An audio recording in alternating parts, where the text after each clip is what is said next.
আমরা এ পর্যায়ে আবার রাজধানীর প্রচারণার খবর জানবো। সহকর্মী তানজিম শাফিন অপেক্ষা করছেন আমাদের জন্য।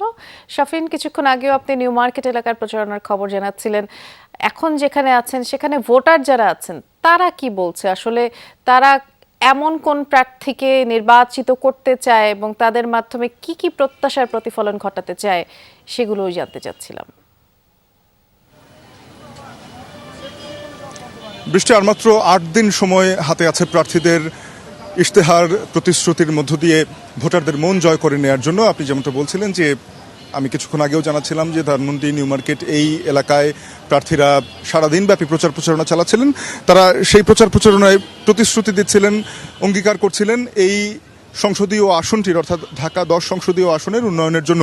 সাধারণ ভোটাররাও মুখিয়ে আছেন প্রার্থীদের সেই ইশতেহারগুলোর দিকে। তারাও জানতে চাইছেন যে কোন কাজগুলো কোন প্রার্থী করবেন এবং তার ভিত্তিতে তারা সেই জনপ্রতিনিধিকে বেছে নেয়ার জন্য চেষ্টা করবেন।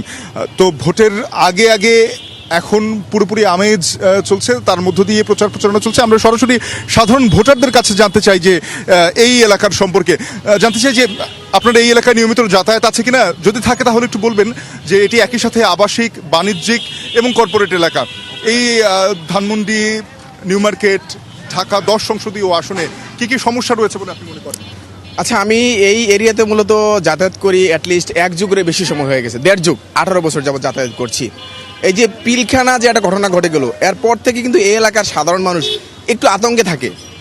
এক বিশেষ কারণ হচ্ছে আপনি যে কথাটা বললেন, 3টা সেক্টরের মানুষ কিন্তু এখানে বিদ্যমান। আবাসিক আছে, কর্পোরেট লেভেলের আছে, মেডিকেল সেন্টার আছে, বিভিন্ন ইনস্টিটিউশন আছে। আমরা একটা সময় মনে করতাম ধানমন্ডি মানে পশ এরিয়া, ভিআইপি জোন, ভালো কিছুর সন্ধান এখানে পাওয়া যায়, ডাক্তার বলেন, ইনস্টিটিউট বলেন, কর্পোরেট অফিস বলেন। বাট এখন বর্তমান যে পরিস্থিতি হচ্ছে, যে কোনো সময় একটা অনাকাঙ্ক্ষিত ঘটনা ঘটে যায়। যখন আমরা আমাদের কোম্পানিতে মিটিং থাকে, কর্পোরেট লেভেলে মিটিং থাকে, ক্লায়েন্টরা ফোন দিয়ে বলতেছে যে আমি আটকে আছি, সিটি কলেজে ঝামেলা হচ্ছে, এই কলেজে ঝামেলা হচ্ছে, আমরা কিন্তু আসতে পারছি না, ক্যান্সেল হয়ে যাচ্ছে। তার মানে আমাদের বিজনেস কিন্তু ভালোভাবে অপারেট করতে পারছি না। তো সেই ক্ষেত্রে রেসিডেন্সিয়াল জোন এলাকা এই এরিয়াতে যারা বসবাস করছেন, যা কেউ নর্থ সাউথে পড়ছে, এখান থেকে যে ওই জায়গায় যাবে, যানজটের সমস্যাটা এখানে বড় এবং প্রায় ছোটখাটো গোলযোগ হচ্ছে শিক্ষা প্রতিষ্ঠানগুলোর মধ্যে। একটু জানতে চাই যে আগামী নির্বাচনের পরে নতুন সরকার কি এ সকল সমস্যা নিরসনে কাজ করতে পারবে কিনা, কি মনে করেন প্রার্থীদের কাছে? হ্যাঁ, প্রার্থীদের কাছে আমার প্রত্যাশা হচ্ছে ধানমন্ডির ঐতিহ্য যেন আমাদেরকে ফিরিয়ে দেয়। আমরা যে এই ছোটবেলা থেকে জানতাম ধানমন্ডি একটা বিআইপির জন্য একটা পশ এরিয়া, ভালো মেডিকেল সেন্টার, ভালো ডাক্তাররা বসেন, ভালো ইনস্টিটিউট আছে, লেখাপড়ার পরিবেশ ভালো আছে, সেটা যেন ফিরিয়ে দেয় যেই দলই ক্ষমতায় আসুক। ধন্যবাদ আপনাকে। শুনছিলেন বৃষ্টি যে সাধারণ ভোটাররা মনে করেন প্রত্যেকটি এলাকার যেই গুণগত ঐতিহ্যগত দিকগুলো রয়েছে সেগুলো মাথায় রেখে যেন প্রার্থীরা তাদের ইশতেহার নির্বাচন করেন এবং সেই অনুযায়ী নির্বাচিত হওয়ার পরে কাজ করেন, এই প্রত্যাশা তাদের। তো এখনো পর্যন্ত প্রচারণার এই ছিল আমার কাছে সবশেষ। এবং ভোটারদের প্রত্যাশার কথা আমরা শুনছিলাম। অনেক ধন্যবাদ জানাচ্ছি শাফিন আপনাকে। এ পর্যায়ে আমরা যাব আরেক সহকর্মীর কাছে। সহকর্মী আল আমিন হক অহন অপেক্ষা করছেন আমাদের জন্য। অহন, এর আগের ঘন্টার সংবাদে আপনি আমাদেরকে গুলশান এলাকার প্রচারণার খবর জানাচ্ছিলেন। আর হাতে গোনা 10 দিন বাকি নির্বাচনের। এই 10 দিনের মধ্যেই তো আসলে যারা ভোটার আছেন তারাই মনে করেন যে ঠিক করবেন কে হবে পরবর্তী জনপ্রতিনিধি তাদের। তো সেই হিসেবে নির্বাচনী পরিবেশ নিয়ে ভোটাররা কিছু বলছেন কিনা একটু বিস্তারিত করে জানাবেন। এখন পর্যন্ত আইন শৃঙ্খলা পরিস্থিতি আমরা ঠিকঠাক দেখেছি। বিশেষ করে আমি খিলক্ষেত এলাকায় আছি, অর্থাৎ এই অংশ 300 ফিট এলাকার একটি অংশ, কুড়াতলির অংশ। এই অংশের ভোটারদের নানান চাওয়া আছে এবং যারা নেতাকর্মী আছেন তারাও নানানভাবে প্রত্যাশার কথা জানাচ্ছেন, প্রতিশ্রুতিও দেওয়া হচ্ছে এবং সেই প্রতিশ্রুতি দিন শেষে কতটা বাস্তবায়ন হয় সেটাও বিষয়। আমি যদি সেই চিত্র দেখাই, এখানে যারা রয়েছেন, কর্মী সমর্থক যারা রয়েছেন কিংবা ভোটার যারা রয়েছেন, তারা কিন্তু বরাবরের মতো এই এলাকার যেসব সমস্যার কথা সেগুলো তুলে ধরেন। আমরা একজনের সঙ্গে কথা বলতে চাই। এই এলাকায় মূলত কি সমস্যা, কি প্রত্যাশা, যারা নির্বাচন করছেন, নির্বাচিত হলে যারা আপনাদের সেবা করবেন, কি প্রত্যাশা তাদের কাছে? আমাদের 18 আসনে যে আমাদের ক্যান্ডিডেট SM জাহাঙ্গীর ভাই, উনি খুবই ভালো লোক।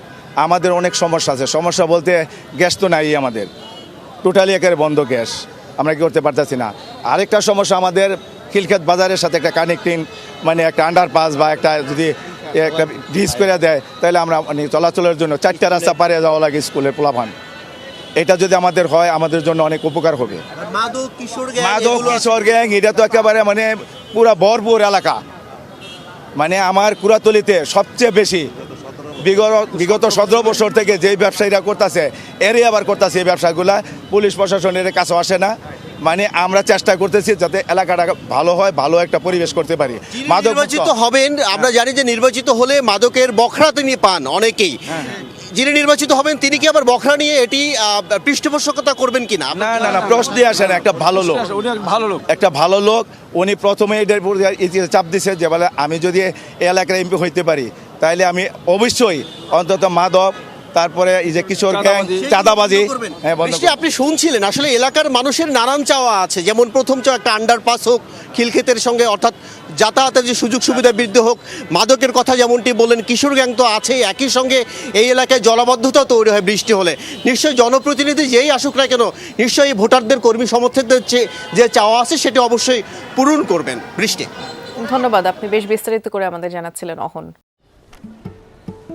কি বুকে বাংলাদেশ আর হাতে বিদেশি? এই যে হোয়াইট প্লাস প্রো সেনসিটিভ স্কয়ারের